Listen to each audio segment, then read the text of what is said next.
Hello students and welcome back to आपके अपने channel Nitesh Tiwari learning में। आज हम बात करने वाले हैं आपका सेट 2 है और हिंदी का क्लास आपका 10th है। देखिए सेट 1 सेट 3 भी हमने सॉल्व कर दिया है। सेट 2 के साथ वो भी वीडियोस आपको जल्द मिल जाएंगी। चैनल पर नए हो चैनल को सब्सक्राइब कर लो, बेल आइकन को जरूर दबा दो।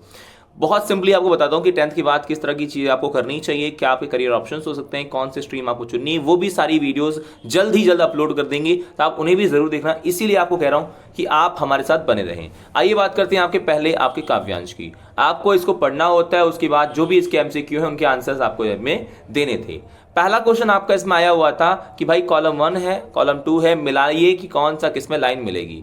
इसमें देखिए सबसे बेहतर जो आपका है कि चांद का संबंध किससे है, रागनी का संबंध किससे है, बुलबुले का संबंध किससे है। बुलबुला और सपने का संबंध है। देखिए तीसरे का पहला कितनों में है, तीसरे का आपका पहला कितनों में है, केवल एक में ही है, तो ऑप्शन आपका बी हो जाएगा। ठीक है, तीसरे का आपका हो गया यहां पहला, दूसरे का आपका हो गया यहां तीसरा, और चांद पहले का हो गया आपका दूसरा। तो आपने ऑप्शन अगर बी लगाया 100% आपका सही है। अगला क्वेश्चन है, आज का मानव अपने पूर्वजों से भिन्न कैसे हो सकता है और क्या उदाहरण है।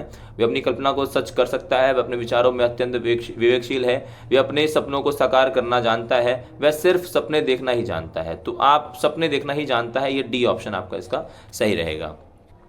अगला क्वेश्चन आपका है क्वेश्चन नंबर 3 है, काव्यांश में नए घर की नींव रखने से क्या अभिप्राय है। नवीन मान्यताओं को स्वीकार करना और नए घर का निर्माण करना, नए घर के आधार नए समाज की रचना। देखिए यार नवीन मान्यताओं का जो स्वीकार करना ये थोड़ा ज्यादा फैमिलियर इसके अनुसार आपका रहेगा, तो ए ऑप्शन अगर आपने लगाया है आपका बिल्कुल सही है।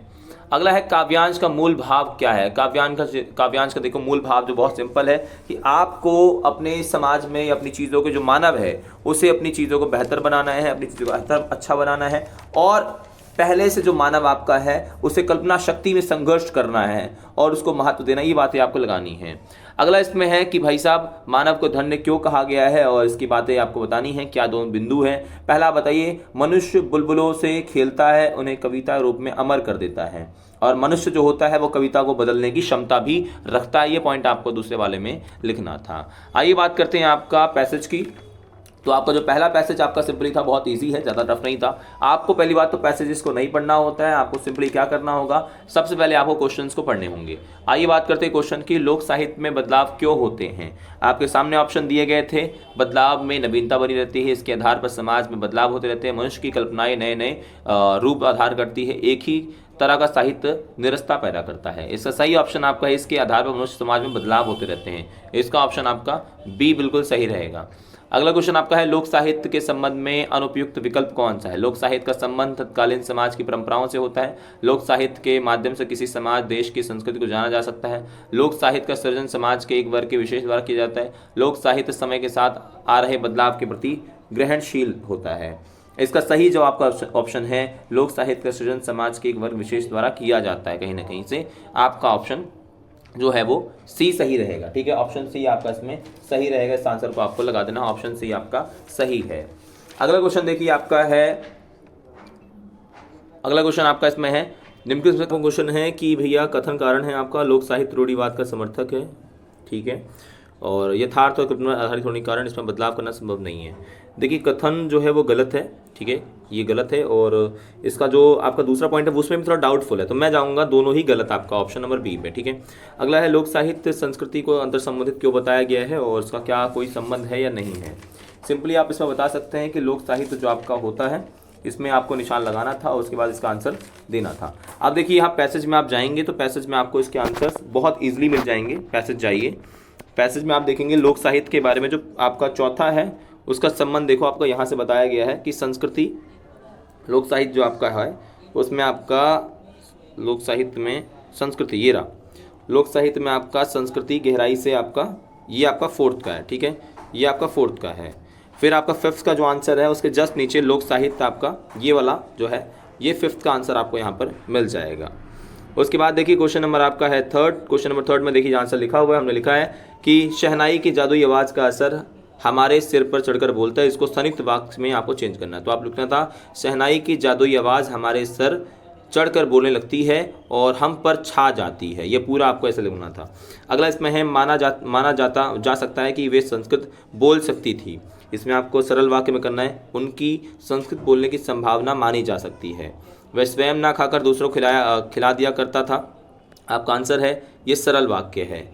जब मैं घर पहुंची रात हो चुकी थी, तो आश्रित जो उपवाक्य है यही वाला आपका है, और उसमें उपभाग जो वाक्य भेद है वो क्रिया विशेषण उपवाक्य है।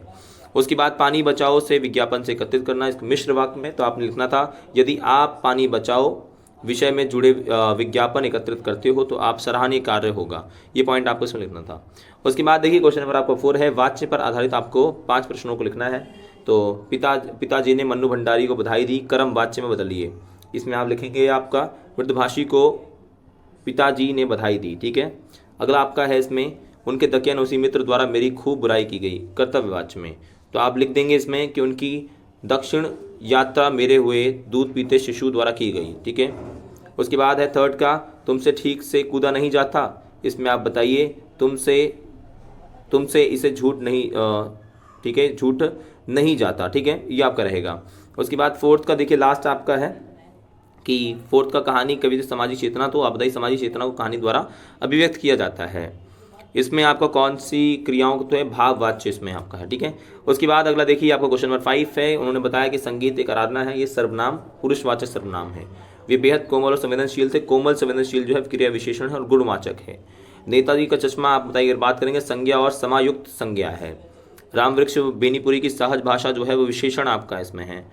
पान वाले के पीछे मुड़कर आपका मुख जो आपका नीचे थूके में क्रिया विशेषण आपका है।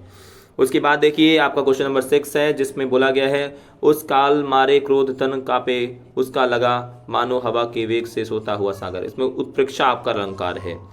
अगला है सेकंड, धस गए धरा में सभय शाल, इसमें आपका अतिशयोक्ति है, ठीक है। उसके बाद गुरु चरण कमल बिहारी, इसमें रूपक अलंकार है। और उदाहरण देकर अतिशयोक्ति, हनुमान की पूछ में लगन न पाई आग, लंका सगरी गई जल गई गए निशाचर बाद। मतलब हनुमान जी की पूछ में आग लगी ही नहीं और लंका जल गई, ऐसा कैसे हो सकता है? ये अतिशयोक्ति, बढ़ा चढ़ाकर किसी चीज़ को बताना।